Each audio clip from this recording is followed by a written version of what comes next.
तो भाई यहाँ पे एक दायरा है जिसका दरमियानी नुक्ता बी है और ए सी डी जो नुक्ते हैं वो इसके सर्कमफ्रेंस पर हैं। अब सवाल में हमसे पूछ रहे हैं कि अगर angle A B C 132 degree के बराबर है तो एंगल ए डी सी कितने डिग्री का होगा।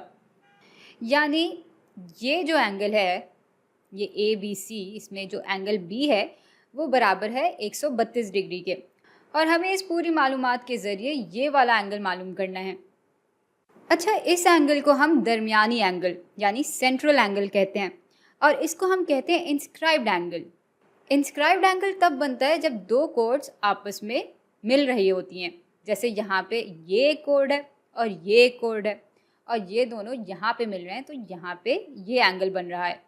और भाई इसको हम दरमियानी एंगल जाहिर सी बात है इसलिए कहते हैं क्योंकि ये दायरे के दरमियान में बन रहा है और ये एंगल दो रेडियस के दरमियान में बन रहा होता है।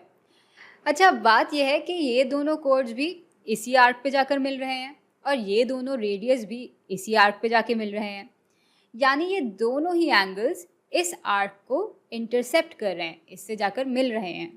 और भाई जब इस तरह की सूरत हाल पैदा होती है तो हमें मालूम है कि इंस्क्राइब्ड एंगल थ्योरम के मुताबिक इंस्क्राइब्ड एंगल इस एंगल का आधा होगा। यानी अगर ये 40 डिग्री होता तो ये 20 डिग्री होता, ये अगर 100 डिग्री के बराबर होता तो एंगल डी बराबर होता 50 डिग्री के।